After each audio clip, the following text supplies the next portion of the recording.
மகளிர் உரிமை தொகை பெற புதிதாக விண்ணப்பிக்கலாம், புது கல்லூரிகள் தொடங்கப்படுவது, ராமநாதபுரத்தில் விமான நிலையம் அமைக்கப்படுவது என்பது உள்ளிட்ட பட்ஜெட்டில் இடம்பெற்ற அறிவிப்புகளை மக்கள் வரவேற்றுள்ளனர்.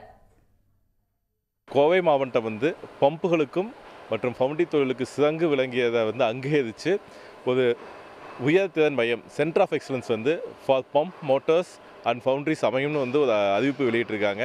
இது மிக மிக வரவேற்கத்தக்கது.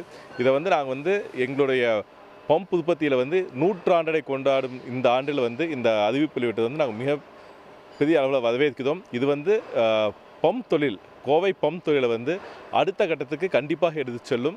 தஞ்சை மாவட்டம் நடூரில் தொழிற்பேட்டை அமைப்பதற்காக உத்தரவை வழங்கியிருக்கிறார்கள்.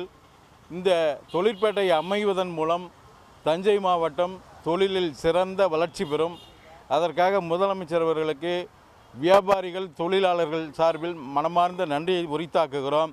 இந்த தொழிற்பேட்டை அமைவதன் மூலமாக, புதிய தொழில்கள் அமைவதன் மூலமாக நிறைய வேலை வாய்ப்புகளும் வர்த்தகங்களும் இந்த பகுதியிலே பெருகும். மகளிர் உரிமை தொகைக்கு நாங்கள் உரிமை தொகை 1000 ரூபாய் பணத்துக்கு நாங்கள் எழுதி போட்டிருந்தோம். அது எல்லாத்துக்கும் நிறைய பேருக்கு கிடைச்சிது, எங்களுக்கு எல்லாம் கிடைக்கலைங்க. மறுபடியும் நான் அதுக்கு அப்ளை பண்ணலான்னு இருக்கிறேங்க. கிடைச்சா சந்தோஷம்.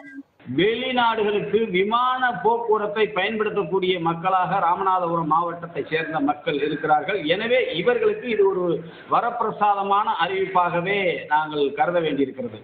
எனவே அறிவிக்கப்பட்ட அந்த விமான நிலையத்தை உடனடியாக காலதாமதமின்றி உடனடியாக செயல் வடிவம் கொண்டு வர வேண்டும் என்பதுதான் ராமநாதபுரம் மாவட்ட மக்களுடைய மிகுந்த எதிர்பார்ப்பாக இருக்கிறது. ரொம்ப நல்லதாக இருக்குது சார். இப்போ எங்களுக்கு அது நாங்கள் லோனாக வாங்கி நாங்கள் கட்டுறதாகுது. இப்போ எங்களுக்கு முன்பணமாக கவர்மெண்ட் தரது ரொம்ப நன்றியாகுது அந்த விஷயம். குளிரூட்டப்பட்ட ஏசி அறைகளோட இருக்கக்கூடிய அதிகப்படியான புத்தகங்கள், தினசரி நூல்கள் எல்லாமே உங்களுக்கு நாளடிகள் உட்பட எல்லாமே கிடைக்கக்கூடியதாக சொல்கிறாங்க. அதனால் உங்களுக்கு மாணவர்கள் படிக்கிறதுக்கும் இளைஞர மாதிரியான இளைஞர்கள் அடுத்தடுத்த போட்டித் தேர்வுகளுக்கு தயாராகி அரசு பணிகளுக்கோ இல்லை மேற்கொண்டு படிக்கிறதுக்கோ அது ரொம்ப யூஸ்ஃபுல்லாக இருக்க போகுதுன்னு நினைக்கிறேன். நம்ம ஆர்ட்ஸ் அண்ட் சயின்ஸ் காலேஜ் போகணும்னா ஒன்று ஊட்டிக்கோ இல்லை கோயம்புத்தூரோ அந்த மாதிரி தான் போயிட்டு படிச்சுட்டு வர மாதிரி இருக்கும். இது வரைக்கும் இங்கே கிளைமேட்டும் சரி, மலையில் போயிட்டு நம்ம பஸ்ஸில் இங்கேருந்து ட்ராவல் பண்ணி 20 கிலோமீட்டர் அந்த பக்கம் தான் போயிட்டு வந்துட்டுருந்தோம். இப்போ குன்னூர்லேயே இதுக்கான அறிவிப்பு வந்திருக்குது. நம்மளோட தமிழக முதலமைச்சர் நிதிநிலை அறிக்கையின் மூலமாக இதை கொண்டு வந்திருக்கிறாங்க. இப்போ இது மூலமாக நிறைய மாணவர்களுக்கு இங்கேயே படிக்கிறதுக்கான ஒரு நல்ல வாய்ப்பும் கிடைச்சிருக்குது. உடனுக்குடன் செய்திகளை தெரிந்து கொள்ள சன் நியூஸ் பெல் ஐகானை கிளிக் பண்ணுங்க.